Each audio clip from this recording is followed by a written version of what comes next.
Couleur, écrit par Patricia Barrera, narré par Friken, publié par Take Time. Préface de l'auteur.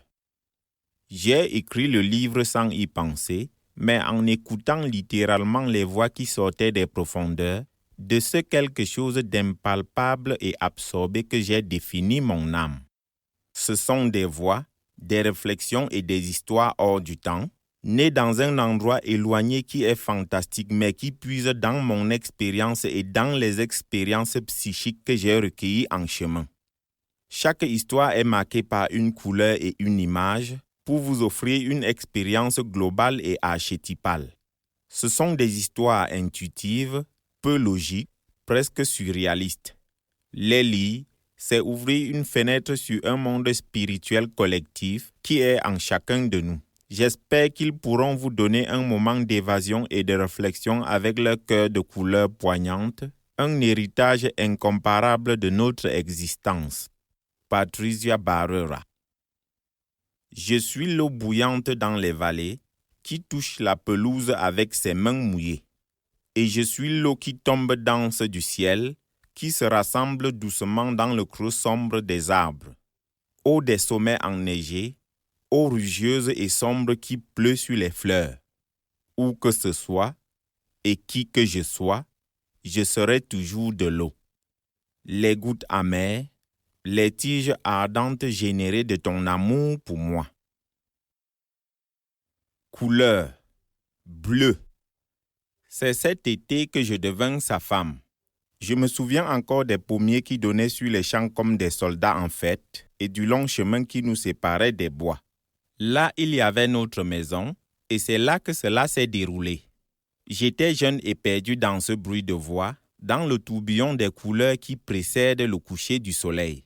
Mais je sentais la nuit comme une amie et je voulais qu'elle vienne, que mon lit de mariage encore intact se vêtirait de rose et m'accueillerait dans un nid, comme cela arrive à l'aiglon plumé.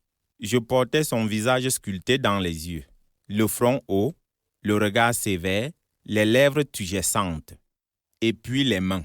Ces mains infatigables et curieuses qui savaient impressionner le monde dans une toile, forcer le jour à apparaître la nuit, transformer la vieillesse en jeunesse. Ces douces mains qui savaient pleurer. Ma vie et ses mains. Pour moi, cela était tout l'univers. Ça a donc duré 1 an, de longues journées marquées par mes promenades dans les bois et ses tableaux, mes regards sur le ruisseau et ses couleurs. La nature y restait confinée, prisonnière. Celui était le cerisier qui mourut en hiver qui continuait à vivre, et ceux les feux de la nuit quand les gens dansaient dans les collines.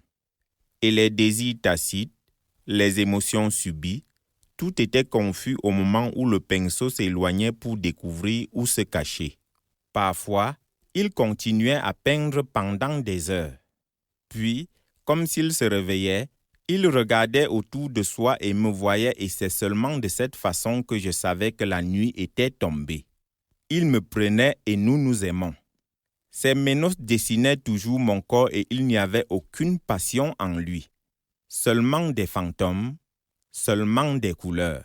Je ne comprenais pas. Et pourtant, c'était magnifique son intérêt magique pour mes cheveux, ma poitrine. Il me regardait et, après tout, j'étais sa femme. Il me parlait de son âme confuse, des sentiments refoulés qui revenaient le bouleverser chaque nuit, des plans de nouvelles toiles. Pendant qu'il parlait, il s'endormait comme s'il était profondément fatigué. Je ne sais pas pourquoi, mais je ne voulais pas qu'il dorme. Il me semblait de retomber dans l'obscurité et ne jamais en voir la fin. C'était ces tableaux qui me tenaient compagnie et, quand je le compris, je décidai de ne pas les perdre. Je jurais ça à moi-même et ça je finalement obtins. Maintenant, je suis moi-même couleur. Parfois, il arrivait qu'il partait exposer ses tableaux et je restais seul. Puis, j'errais sans relâche sans savoir quoi faire, dans mes jours sans fin. J'écrivais à ma mère où j'allais au lac où je dormais et j'arrêtais tout sans rien faire, dans l'angoisse. Je regardais les murs vides, les toiles nues, les pinceaux sur la cheminée, abandonnés, sans que personne ne lui donne vie. C'était comme si le monde entier disparaissait à mes yeux. Il ne restait que les miettes de l'univers rêvé. Tout m'avait été volé, ces tableaux vendus à des étrangers qui ne savaient pas acheter mon âme avec eux. Je me sentais pillé et trahi. J'avais vu un enfant naître et je ne pouvais pas le garder. Puis il me revenait avec sa magie. De ses mains naissait une rose, un rayon de soleil ou même d'obscurité. De rien apparaissaient des anges au visage pur et innocent ou des bébés malheureux dans l'utérus des femmes défaites et des corps fanés, des calices gonflés, des scènes de folie, de joie, d'amour. En regardant dans ces visages, je réalisais que je les avais déjà vus en moi et, touchant ces toiles, je m'attendais à ce que tout me revienne. La peur de les perdre à nouveau m'assaillait, languissante et féroce. À quoi bon créer et ne pas profiter de cette vie? Je le scrutais en inventant de nouvelles couleurs et un désespoir inconsolable naissait en moi. Impuissante devant lui, je pensais que si rien ne peut être préservé, mieux vaut détruire. Lentement, un serpent insidieux rampa dans mon cœur et le Créateur que j'avais cru admirer jusque-là se transforma en un tyran insensible aux sentiments de pitié qui inspiraient mes créatures.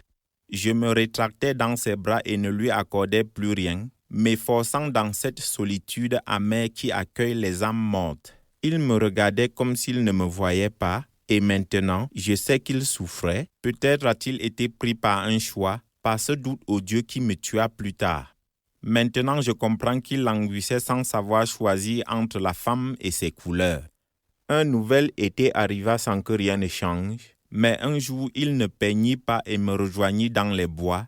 Il me semblait abattu par quelque chose auquel il ne pouvait résister et profondément fatigué. Je trouvais une tendresse et nous nous aimâmes comme nous ne l'avions jamais fait auparavant, mettant de côté les complexes et les inhibitions, heureux d'être simplement nous-mêmes. Finalement, il avait l'air soulagé, comme s'il avait enfin compris quoi faire. Nous revînmes et il retrouva les couleurs, mais cette fois il avait un nouveau sujet, moi.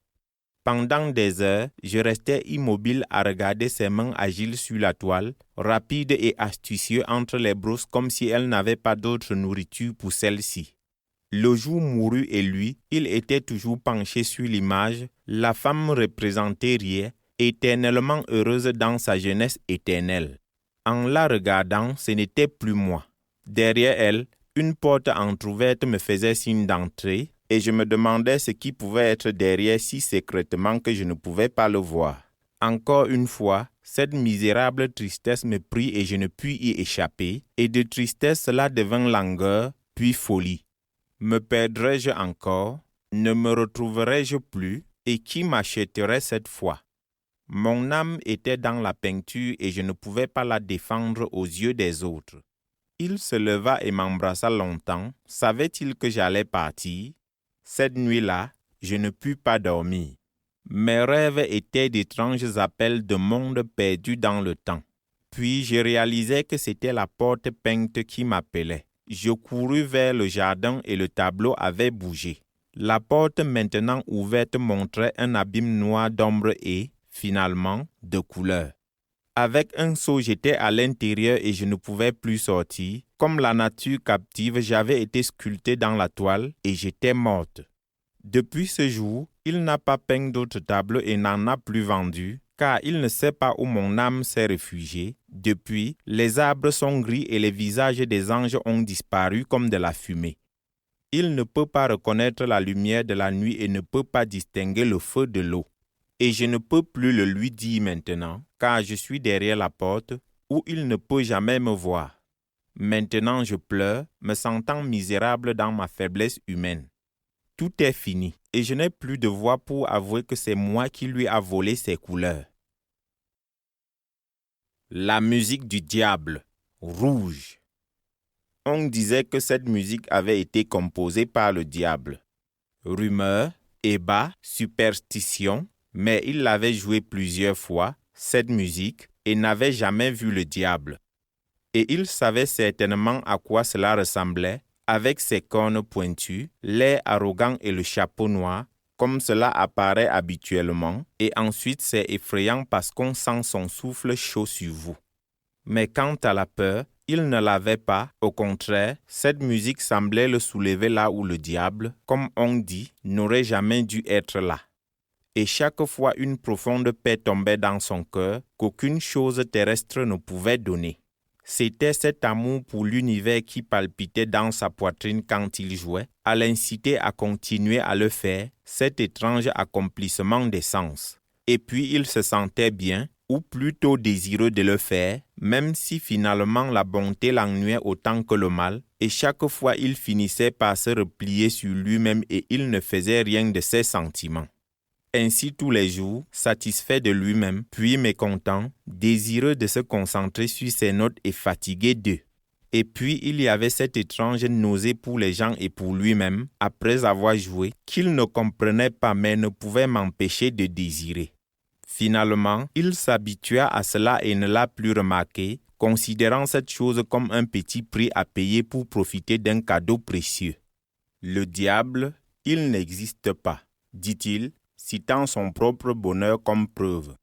Je n'ai jamais volé ni blessé personne, et je suis heureux. Le diable ne traîne donc plus les mortels qui aiment ses compagnons et ses arts à la perdition. Alors, si oui, bienvenue démon. Et il caressa le menton de sa jeune femme avec un ventre de femme enceinte et lourd, signe que l'enfant était en bonne santé et grandissait bien, encore un autre signe de bénédiction divine. Mais la femme mourut au printemps en donnant naissance à cette fille. Mais dit que ce n'est même pas correct, car la fille resta fermée dans le ventre de sa mère décédée jusqu'à ce qu'une lamentation déconcertante force quelqu'un à la retirer avec une césarienne improvisée.